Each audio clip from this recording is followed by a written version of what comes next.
नमस्ते, मैं हूं पुष्कर। आज हम कल्कि के 12 रहस्यमयी साथियों की कहानी जानेंगे।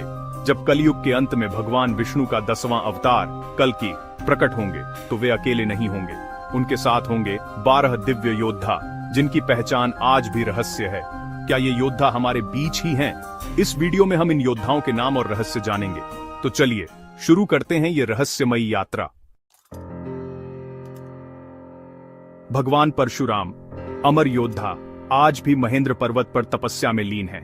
कल्कि पुराण के अनुसार वही कल्कि के गुरु बनेंगे और उन्हें शस्त्र शास्त्र की शिक्षा देंगे।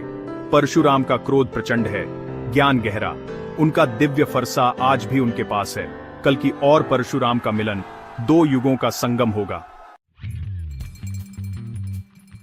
जब भी शक्ति, भक्ति और निस्वार्थ सेवा की बात होती है तो एक ही नाम जहन में आता है, हनुमान।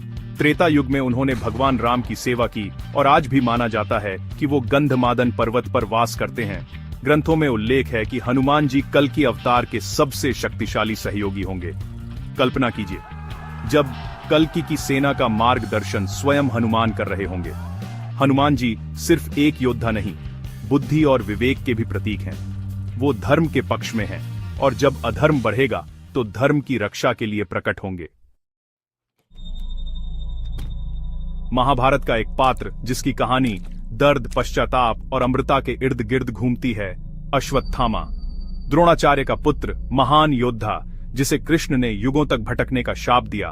कहते हैं आज भी अश्वत्थामा जंगलों में भटकते हैं।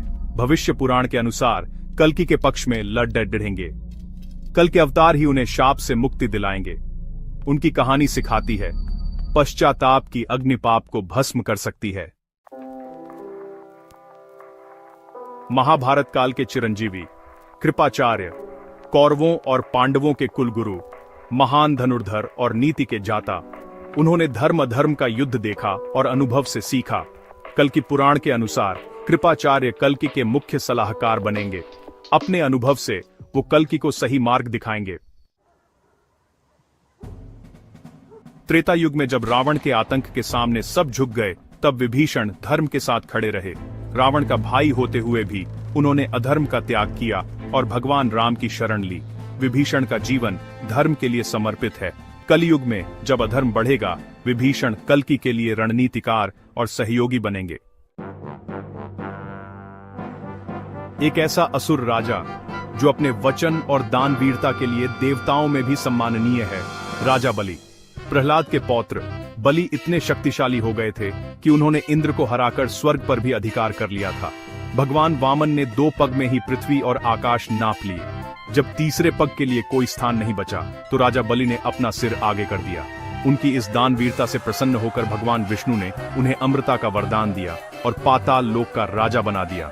पुराणों के अनुसार जब कल्कि अवतार होगा तो राजा बलि पाताल से निकलकर उनकी सहायता के लिए आएंगे। उनका आना इस बात का संकेत होगा कि धर्म की लड़ाई में सिर्फ देवता ही नहीं बल्कि वो असुर भी साथ देंगे जिनका हृदय धर्म और सत्य से भरा है। अब बात करते हैं एक ऐसे अर्षि की जिन्होंने स्वयं मृत्यु के देवता यमराज को पराजित कर दिया था, मार्कंडेय अर्षि। उन्हें भगवान शिव से चिरंजीवी होने का वरदान प्राप्त है। उनकी आयु इतनी लंबी है कि उन्होंने कई मनवंतर और प्रलय अपनी आंखों से देखे हैं। क्या मार्कंडेय का रहस्य आज भी छुपा है? उनका सबसे बड़ा रहस्य मर्गडलस है, उनका ज्ञान।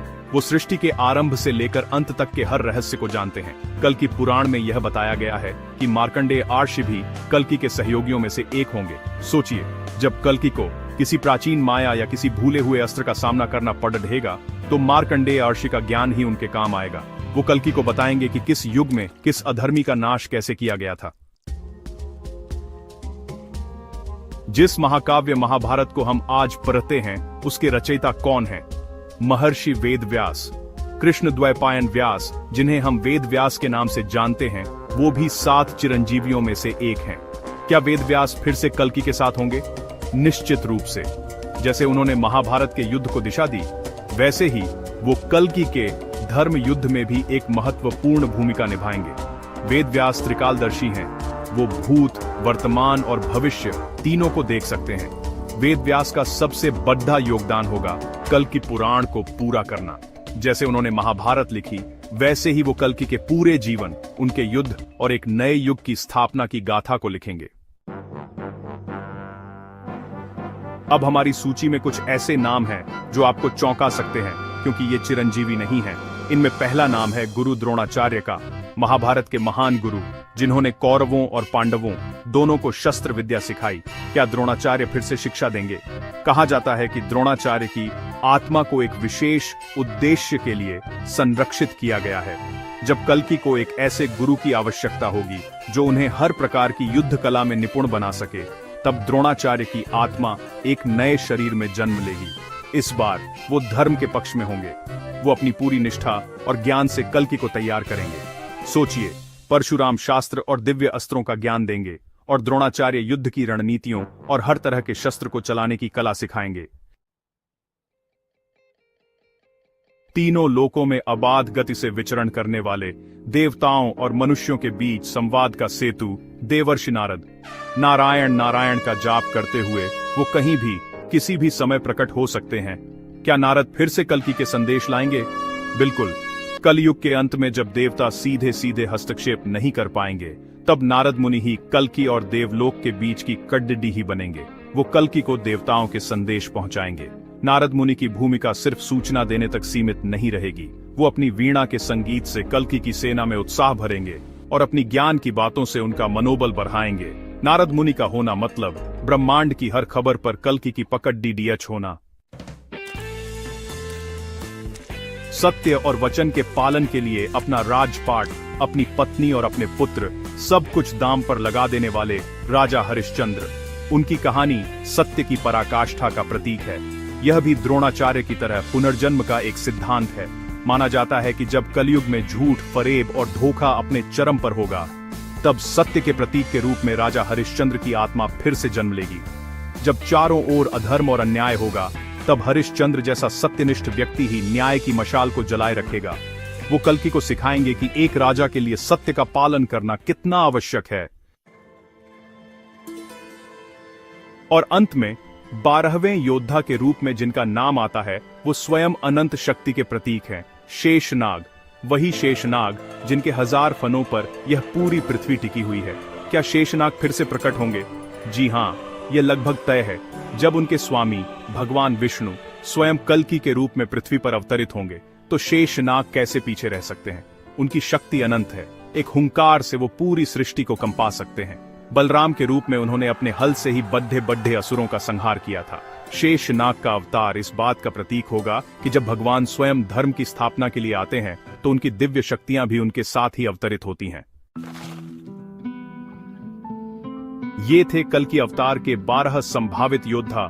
कुछ चिरंजीवी, कुछ पुनर्जन्मी आत्माएं, परशुराम का ज्ञान, हनुमान की भक्ति, शेषनाग की शक्ति, ये सब हमारे भीतर भी हैं। शायद असली योद्धा हमारे अंदर छिपी शक्तियां हैं। कल्कि का अवतार एक चेतना का जागरण है।